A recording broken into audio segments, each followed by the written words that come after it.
ఎండి vegetable nursery, ఎండి Hasan agritech, Gundreddipalli. Friends, ఈ రోజు అయితే మనము ఇక్కడ ఏసీ దగ్గర ఉన్నాం. దిలీప్ కోల్డ్ స్టోరేజ్ దగ్గర కనిపిస్తుంటది కదా మీకు కూడా, ఆల్రెడీ డిస్ప్లే కూడా చేస్తా చూడండి. మనకైతే మాత్రం ఇప్పుడు అసలు ఏసీలో స్టాక్ ఎంత ఉంది, అసలు ఓన్లీ బ్యాడిగి ప్రాంతంలో బ్యాడిగి నుంచి ఎక్కడికెక్కడికి ఎక్స్పోర్ట్ పోతాయి, పెద్ద వ్యాపారస్తులు అనమాట అన్న దగ్గరికి వచ్చాము. చెప్పండి. यहाँ से कहाँ तक मिर्चान जाते हैं करके वो पूछ रहे ಕನ್ನಡ ಊರಿನಕ್ಕೆ ಕನ್ನಡ ಇಲ್ಲಿಂದ ಎಲ್ಲೆಲ್ಲಿ ಮೆಣಸಿಗೆ ಹೋಗ್ಬೋದು, ಬ್ಯಾಡಿಗೆನೇ ಈ ಸರಿ ಸ್ಟಾಕ್ ಎಷ್ಟೈತಿ ಅಂತ ಕೇಳಾಗತ್ತಾರೆ. ಹಿಂದಿలో చెప్పమన్నా. हिंदी में बोलो. बैडगी में हमारा कोड कहता है पूरा टोटल सब टोटल हमारा बैडगी एरिया टोटल का कैसा बोलने अंदाज इतने 5 मिनट टाइम दे मैं एवरेज कालेज बोल छोड़ो तो ठीक है, तो रॉन्ग रिपोर्ट नको सही रिपोर्ट देना. अप्रॉक्सीमेटली नहीं परचेज ज्यादा है, 40% है अभी टोटल बैडगी में. ఈ బ్యాడిగిలో ఇప్పుడు ప్రస్తుతానికి 40% వరకు సరుకు ఉండొచ్చు. 40% ఇನ್ನು బ్యాలెన్స్ ಇದೆ, బ్యాలెన్స్ ఉంది అంటున్నారు. ఓకే, ఇక్కడ నుంచి ఎక్కడ ఏ రాష్ట్రాలకు ఎక్స్పోర్ట్ అవుతుంది? ಎಷ್ಟು ದೇಶಕ್ಕೆ ಹೋಗ್ಬೋದ್ರಿ ಮೆಣಸಿಗೆ ಅಂತ ಕೇಳ್ತಾರ. ನಮ್ಮ ಇಂಡಿಯಾದಾಗ ಔಟ್ ಆಫ್ ಕಂಟ್ರಿ ಟೋಟಲ್ ದೇಶ ಹೊರಗಡೆ ಫಸ್ಟ್ ಇಂಡಿಯಾದಾಗ ಹೇಳ್ತೀನಿ, ಆಮೇಲೆ ಕಂಟ್ರಿ ಹೇಳ್ತೀನಿ. ಮಹಾರಾಷ್ಟ್ರ ಹೋಗ್ತೈತಿ, ಗುಜರಾತ್ ಹೋಗ್ತೈತಿ, ಮಹಾರಾಷ್ಟ್ರ పోతుందన, గుజరాత్, కేరళ పోతుందన, తమిళనాడు పోతుంది, ఆంధ్ర, హైదరాబాద్. సబ్ టోటల్ మన ఇండియాలో 30 స్టేట్లు ఉన్నాయి కదా, 30 స్టేట్లకు బ్యాడిగి నుంచి మెరకల్ పోతుంది. ఆ తర్వాత ఇంకా ఇక్కడ నుంచి ఇతర దేశాలు కూడా 60-70 దేశాలు కూడా ఈ నుంచి మెరకల్ పోతుంది. ఇక్కడ నుంచి ఓన్లీ బ్యాడిగి నుంచి బ్యాడిగి నుంచే 60 దేశాలు కూడా ఈ నుంచి, అంటే ఇక్కడ నుంచి అంటే ఇక్కడ నుంచి ఎక్స్పోర్ట్ చేసేవాళ్ళు ఇక్కడ నుంచి ఎక్స్పోర్ట్ చేస్తారు. అంటే ఏ దేశాలకు ఎక్కువ పోతాయి అంటే వాట్లే చెప్పలేము, అన్ని పోతాయి మొత్తం బయట దేశాలు. పోయిన సంవత్సరం ఇదే ఎక్స్పోర్ట్ ఉందా? ఈ సంవత్సరం తగ్గిందా? సంవత్సరం ఉంటదని ఇదే ఎక్స్పోర్టే ఉంటుంది. ఎక్స్పోర్ట్ అంటే తగ్గలేదా ఇప్పుడు చైనా అట్లా ఏం లేదా? ఏమంటే 365 రోజులు వాళ్ళ బయట దేశాల నుంచి మాకు పెట్రోల్ డీజిల్ ఎట్లా అందిస్తారు, 365 రోజులు కూడా మనము నీళ్లు కానీ ఇంకోటి కానీ కొన్ని దేశాలకి పంపించాలా, లేకపోతే పెట్రోల్ లేకపోతే మన దేశాలు నిలబడిపోతుంది. ఎక్స్పోర్ట్ జీవితంలో ఎప్పుడు ఆగదన్న, ఆగిందంటే వినాశమే. ఇప్పుడు ఇక్కడ ఎన్ని ఏసీలు ఉంటాయన్నా బ్యాడిగిలో?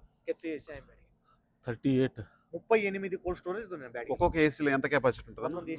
ఏసీ కెపాసిటీ 1 లక్ష ಇದೆ, 90,000 ಇದೆ, 145, 90,000, 1,40,000, 2 లక్షలు ఉన్నాయి ఏసీలు. ఇప్పుడు ఒక 15 లక్షలు ఉంటాయా స్టాక్?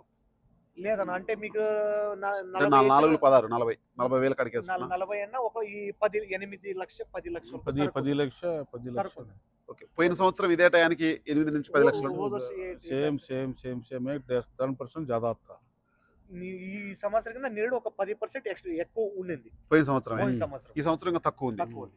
ఓకే, ఈ సంవత్సరం మంచి రేట్ రావచ్చు అన్న భవిష్యత్తులో? ಈ ಸರಿ ಒಳ್ಳೆ ರೇಟ್ ಸಿಗೋದಾ ರೈತರಿಗೆ ಮುಂದೆ ಅಂತ ಹೇಳಿದ್ರು. ಮುಂದೆ ಸಿಗ್ಬಹುದು, ಪಕ್ಕ ಹೇಳಕ್ ಬರಂಗಿಲ್ಲ. ಯಾಕಂದ್ರೆ ಇದು ಕ್ರಾಪ್ ಐತನಲ್ಲ ಕಡಿಮೆ ಆದ್ರೆ ಸ್ವಲ್ಪ ರೇಟ್ ಜಾಸ್ತಿ ಸಿಗ್ಬಹುದು, ಇಲ್ಲಂದ್ರೆ ಸೇಮ್ ಹ್ಯಾಸ್ ಇಟ್ ಇಸ್. వాళ్ళు ఏమంటారంటే ఏరియా ఏమైనా తగ్గింది అనుకోండి, తగ్గిందంటే రేట్ 100% దొరుకుతుంది. ఏరియా నిరేడంతే ఉందంటే రేట్ రాదు అంటున్నారు. వీళ్ళు ఏమంటే ఈడుంటారు, గ్రౌండ్ రిపోర్ట్ ఉంటుంది, బయటని కొంచెం తెలియదు. మేము ఆలోచించిస్తే ఈసారి ఏరియా తగ్గింది కదా, రేట్ ఉండొచ్చు, తగ్గేది ఛాన్సెస్ తక్కువ అని మనం అనుకుంటున్నాము, వాళ్ళు అనుకుంటున్నారు. సరుకు ఎక్కువ వస్తే తగ్గుతుంది అంటారు వాళ్ళు. 2043 34,000 వెళ్ళింది కదా, మళ్ళీ తగ్గడానికి గల కారణం 30,000 ಹೋಗಿ ಕೆಳಗೆ ಬಂತು ಕೇಳ್ತಾರ.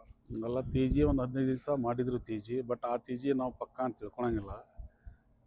15 రోజులు అన్నది పోయింది, పోయి కిందకి వచ్చింది. రీజన్ అంటే తగ్గడానికి రీజన్ అంటే ఇప్పుడు 30,000 పోయింది కదా అన్న సరుకు, 30,000 పోయింది తప్పనట్లేదు. 30,000 ఎందుకు పోయింది? బజార్లో 4,000 5,000 బస్తాలు ఉండేట. టోటల్ మన బ్యాడిగిలో 5,000 బస్తాలు మొత్తం బ్యాడికి తిరిగితే 5,000 ఆ రోజు మార్కెట్ కి, అప్పుడు 26, 28, 30,000 వరకు సిజంట పోయింది.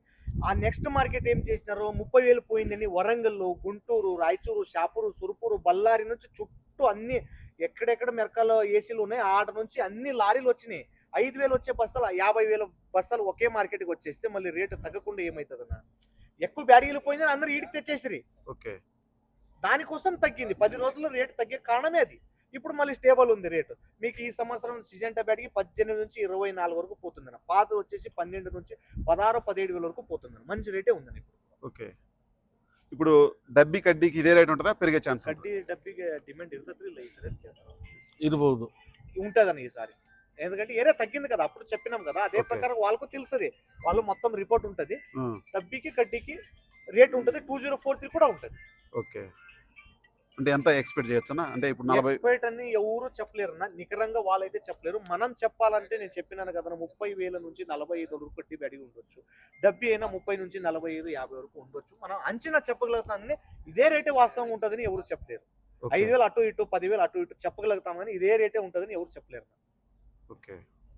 అంటే రైతుల ఈ 2022, 23 ఈ స్టాకులు ఎక్కువ ఉన్నాయంటారు ರೇಸ್లలో, ನಿಜమేನది? ಅದು 2023, 22 ಸ್ಟಾಕ್ ಹೆಚ್ಚಿಗೆ ಅದಾವ ಅಂತ ಹೇಳಾಕತ್ತಾರ. ಅವು ಇದೆ ಅಷ್ಟು 22, 23 ಅಷ್ಟು ಸ್ಟಾಕ್ ಇಲ್ಲ. 24 25 ಸ್ಟಾಕ್ 24, 25 ఉన్నాయి కానీ 22, 23 లేవు. ఓకే. ఆల్మోస్ట్ ఖాళీ ఖాళీ అయిపోయింది అంట. ఇప్పుడు ఏసీలలో స్టాక్ ఎక్కువ 2043 ఉందా, 553 ఉందా, డబ్బి కట్టి అన్ని వెరైటీలు ఉన్నాయి. అంటే ఎక్కువ ఏది ఉంటాయి? ఎక్కువ ఇవే ఉన్నాయని చెప్పలేమన్నా. 553 ఎక్కువ ఉంటుంది. 553 ఓకే. 2043 553 ಎಲ್ಲ ಐತಿ. 553 ಸ್ವಲ್ಪ ಜಾಸ್ತಿ. 553 కొంచెం ఎక్కువ ఉంది. ఓకే. అది ఈ సంవత్సరం ఇంకా రైతులు బాగుండాలంటే ఇప్పుడు ఈ సంవత్సరం వేసినట్టే కొంచెం తక్కువ వేసుకుంటే బాగుంటుంది, తప్పితే విపరీతంగా వేస్తే మళ్ళీ డౌన్ అయింది. నెక్స్ట్ ఇయర్ ఏమన్నా ఇప్పుడు వేసే రైతులు వేసి మిగతా వాళ్ళు ఇప్పుడు ఇడిసి పెట్టినారు కదా, ఆ రైతులు వేసుకుని ఒక రకంగా పోతే రేట్ ఉంటదన్న. ఈ సంవత్సరం రేట్ చూసి 1,00,000 ఎకరాకి 3,00,000 ఎకరా 4 ఎకరా విస్తీర్ణం పెరిగిందంటే ఆటోమేటిక్లీ ఎవరికైనా తగ్గుతుంది. కడుపు నిండే వరకు భోజనం చేస్తాం కానీ కడుపు నిండాక ఎవరు భోజనం చేయలేరు. అలాగే ఇది మీకు ఆకలి ఉన్నప్పుడు పప్పన్నం పెట్టినా తింటారు, ఏం పెట్టినా తింటారు. కడుపు నిండి బిర్యానీ తిన్నా, కడుపు నిండా బిర్యానీ పెట్టినా మీరు తినలేరు. అలా పరిస్థితి ఇది. ఇప్పుడు ఏమంటే వాస్తవం పరిస్థితి ఉంది. ఇలా ఉంటే ఎప్పుడు రేటు ఉంటుంది అన్న. ఓకే. దీని డబల్ ఉన్నా ఒక రకంగా ఉంటుంది అన్న. దీన్ని 3 పట్టు అయితే ఎవరు ఏం చేయలేరు. ఒక మనిషి పొద్దున కానీ మధ్యాహ్నం కానీ సాయంత్రం కానీ 3 పూటలు భోజనం చేయాలి. టైమింగ్ ఉంటుంది. ఒకేసారి పొద్దున 3 పూటలు తిని ఒకేసారి తినంటే తినలేరు కదా. అలా ఓకే. ಓಕೆ, ಥ್ಯಾಂಕ್ ಯು ಅಣ್ಣ. ಫೋಟೋಲಿ ಅಣ್ಣ. ಇದು ರಿಪೋರ್ಟ್ ನಮ್ಗೆ ಹಿಂಗೆ ಹೇಳ್ತಿದ್ರೆ ಎಲ್ಲ